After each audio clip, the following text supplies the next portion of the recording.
नमस्कार साथियों, मैं डॉक्टर पीवी पद्मिनी मैसूर जिला नंजनगुड़ के सरकारी हाई स्कूल में हिंदी शिक्षिका के तौर पर कार्यरत हूँ। आइए आज हम ईमानदारों के सम्मेलन में नामक व्यंग्य रचना जो हरिशंकर परसाई द्वारा लिखित है के नोट्स देखेंगे।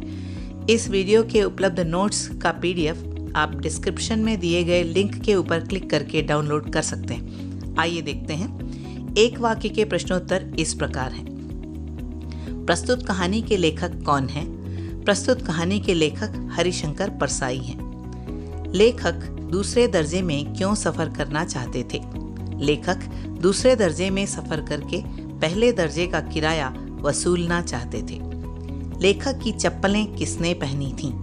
लेखक की चप्पलें ईमानदार डेलीगेट ने पहनी थीं। स्वागत समिति के मंत्री किसको डांटने लगे? स्वागत समिति के मंत्री कार्यकर्ताओं को डांटने लगे। लेखक पहनने के कपड़े कहाँ दबाकर सोए? लेखक पहनने के कपड़े सिरहाने दबाकर सोए। सम्मेलन में लेखक के भाग लेने से किन किन को प्रेरणा मिल सकती थी? सम्मेलन में लेखक के भाग लेने से ईमानदारों तथा उदीयमान ईमानदारों को प्रेरणा मिल सकती थी। लेखक को कहाँ ठहराया गया? लेखक को होटल के एक बड़े कमरे में ठहराया गया। ब्रीफ केस में क्या था? ब्रीफ केस में कुछ कागजात थे। लेखक ने धूप का चश्मा कहाँ रखा था?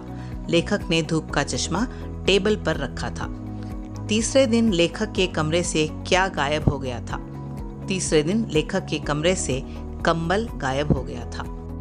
2-3 वाक्यों के प्रश्नोत्तर इस प्रकार हैं। लेखक को भेजे गए निमंत्रण पत्र में क्या लिखा गया था? पत्र में लिखा था, हम लोग इस शहर में एक ईमानदार सम्मेलन कर रहे हैं। आप देश के प्रसिद्ध ईमानदार हैं। हमारी प्रार्थना है कि आप इस सम्मेलन का उद्घाटन करें। हम आपको आने जाने के पहले दर्जे का किराया देंगे तथा आवास, भोजन आदि की उत्तम व्यवस्था करेंगे। आपके आगमन से ईमानदारों तथा उदीयमान ईमानदारों को बड़ी प्रेरणा मिलेगी। फूल मालाएं मिलने पर लेखक क्या सोचने लगे? लेखक को लगभग 10 बड़ी फूल मालाएं पहनाई गईं। उन्होंने सोचा, आसपास कोई माली होता तो फूल मालाएं भी बेच लेता। लेखक ने मंत्री को क्या समझाया? लेखक ने मंत्री को समझाया कि ऐसा हरगिज मत करिए। ईमानदारों के सम्मेलन में पुलिस ईमानदारों की तलाशी ले, यह बड़ी अशोभनीय बात होगी। फिर इतने बड़े सम्मेलन में थोड़ी गड़बड़ी होगी ही। अगला प्रश्न है, चप्पलों की चोरी होने पर ईमानदार डेलीगेट ने क्या सुझाव दिया? डेलीगेट ने सुझाव दिया कि देखिए, चप्पलें एक जगह नहीं उतारनी चाहिए।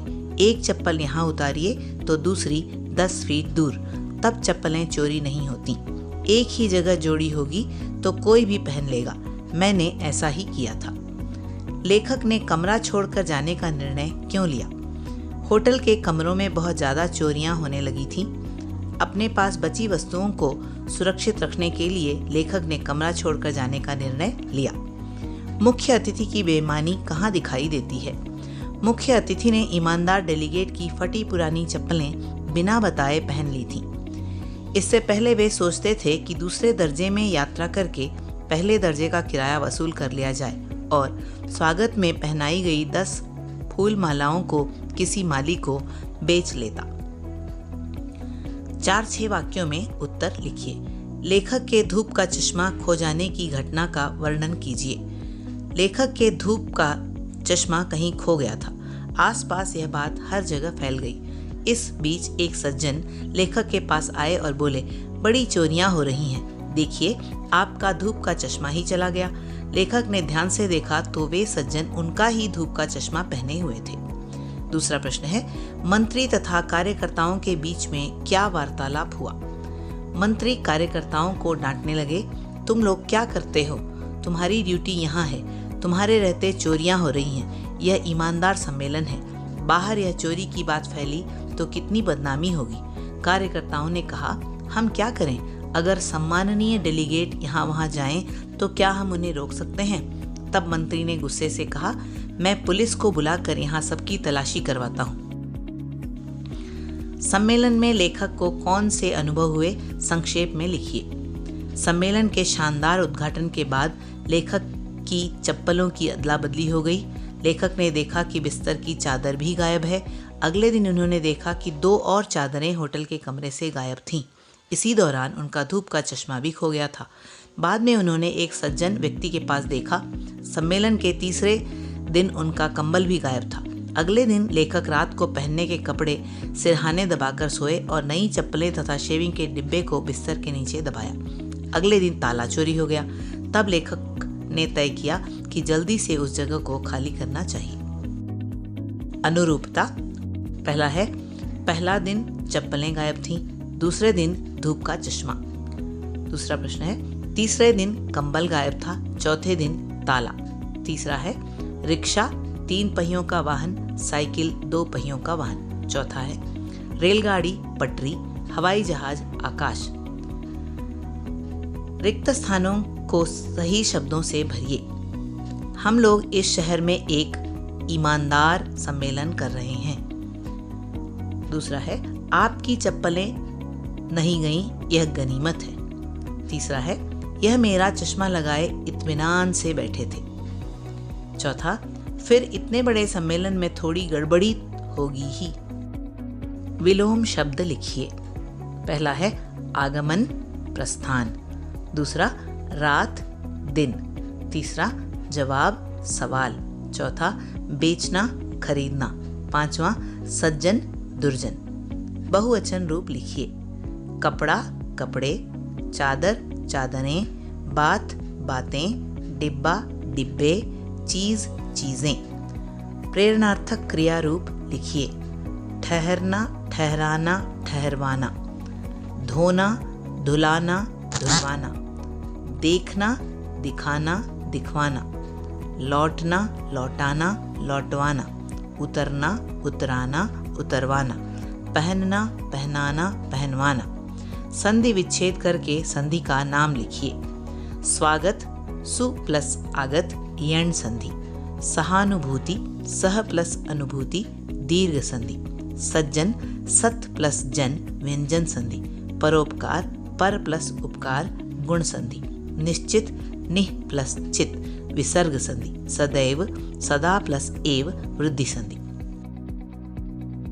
कन्नड़ में अनुवाद कीजिए। हम आपके आने जाने का पहले दर्जे का किराया देंगे। उत्तर है, ನಾವು ತಮಗೆ ಹೋಗಿ ಬರುವುದಕ್ಕಾಗಿ ಮೊದಲ ದರ್ಜೆಯ ಭತ್ಯೆಯನ್ನು ಕೊಡುತ್ತೇವೆ। दूसरा, स्टेशन पर मेरा खूब स्वागत हुआ। ಸ್ಟೇಷನ್ನಲ್ಲಿ ನನಗೆ ಅದ್ದೂರಿಯಾದ ಸ್ವಾಗತ ದೊರೆಯಿತು। तीसरा, देखिए उतारनी चाहिए। ನೋಡಿ ಚಪ್ಪಲಿಗಳನ್ನು ಒಂದೇ ಜಾಗದಲ್ಲಿ ಬಿಡಬಾರದು। चौथा, अब मैं बचा हूँ, अगर रुका तो मैं ही चुरा लिया जाऊंगा। ಈಗ ನಾನು ಉಳಿದುಕೊಂಡಿದ್ದೇನೆ, ಒಂದು ವೇಳೆ ಇಲ್ಲೇ ಉಳಿದುಕೊಂಡರೆ ನನ್ನನ್ನು ಸಹ ಕಳುವು ಮಾಡಲಾಗುತ್ತದೆ। ईमान गुण के सामने सही चिन्ह और बेईमान गुण के सामने गलत चिन्ह लगाइए।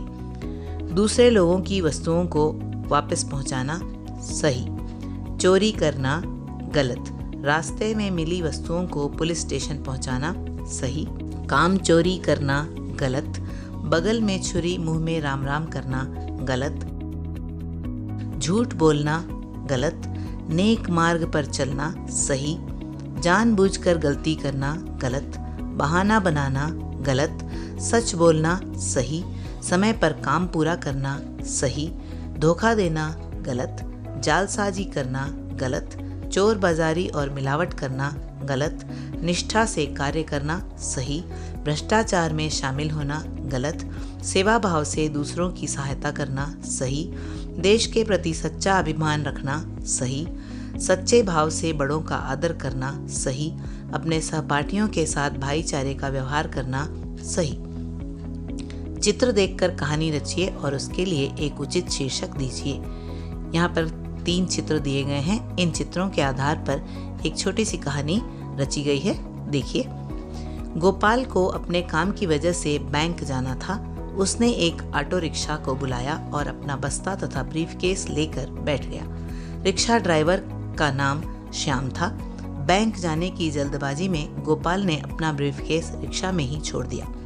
जब थोड़ी देर बाद श्याम को यह पता चला कि गोपाल ने अपना ब्रीफकेस रिक्शा में ही छोड़ दिया है, तब उसने चित्रापुर पुलिस स्टेशन को फ़ोन किया और उस ब्रीफकेस को सही सलामत गोपाल को सौंप दिया। इस ईमानदारी के कारण श्याम को स्टेशन में ही सम्मानित किया गया। इस कहानी का शीर्षक है ईमानदारी का उदाहरण। आइए देखेंगे भाषा ज्ञान। दिए गए निर्देशानुसार वाक्य बदलिए। पहला, मेरे पास चप्पल नहीं थी। इसे वर्तमान काल में बदलना है, मेरे पास चप्पल नहीं है। दूसरा, एक बिस्तर की चादर गायब है। भूतकाल में बदलना है, एक बिस्तर की चादर गायब थी। तीसरा, उसमें पैसे तो नहीं थे। भविष्यकाल में बदलना है, उसमें पैसे तो नहीं होंगे। चौथा, कोई उठा ले गया होगा। वर्तमान काल में बदलना है, कोई उठा ले गए हैं। पांचवा, वह धूप का चश्मा लगाए थे। भविष्यकाल, वह धूप का चश्मा लगाएंगे। छठा, सुबह मुझे लौटना था। भविष्यकाल में, सुबह मुझे लौटना होगा। निम्नलिखित वाक्यों के आगे काल पहचान कर लिखिए। मैंने सामान बांधा। भूतकाल। बड़ी चोरियां हो रही हैं। वर्तमान काल। पहले दर्जे का किराया लूंगा। भविष्यकाल। डेलीगेट दोपहर को ही वापस चले गए। भूतकाल। मेरी चप्पलें देख रहे थे। भूतकाल। इन कहावतों का अर्थ समझकर वाक्य में प्रयोग कीजिए। जैसे कहावत है, जहाँ चाह वहाँ राह। अर्थ है, इच्छा होने पर उसे पाने का मार्ग स्वयं मिल जाता है। वाक्य है, यदि मनुष्य चाहे तो कठिन से कठिन कार्य को भी पूरा कर सकता है, क्योंकि जहाँ चाह वहाँ राह। पहला है, गुरु गुड़ ही रहे चेले शक्कर हो गए। अर्थ है, छोटों का बड़ों से आगे बढ़ जाना। वाक्य है, अब्दुल कलाम जी की मेहनत एवं उनकी लगन को देखकर उनके गुरु ने कहा था कि गुरु गुड़ ही रहेंगे, चेले शक्कर हो जाएंगे। दूसरा है, जैसा देश वैसा भेष। अर्थ है, जैसे देश के लोग होते हैं वैसे ही देश की वेशभूषा, भाषा और संस्कृति होती है। वाक्य है, भारत देश की वेशभूषा, भाषा और संस्कृति को देखकर दुनिया के लोग कहते हैं, जैसा देश वैसा भेष। तीसरा, निर्बल के बलराम। अर्थ है, निर्बल को सहायता करने वाला ही उनके लिए भगवान है। वाक्य है, मुसीबत आने पर सहायता करने वाले ही निर्बल के बलराम कहे जाते हैं। चौथा, बंदर क्या जाने अदरक का स्वाद। अर्थ है, मूर्ख को गुण की परख न होना। वाक्य है, एक ईमानदार तथा मेहनती शिष्य को देखकर कुछ लोग हंस रहे थे। तब गुरु ने कहा, बंदर क्या जाने अदरक का स्वाद। हाथी के दांत खाने के और दिखाने के और। अर्थ है, लोगों के बोलने का तरीका कुछ और होता है और काम करने का कुछ और। वाक्य है, महाभारत के शकुनी के बारे में भीष्म इस प्रकार कहते हैं, हाथी के दांत खाने के और दिखाने के और।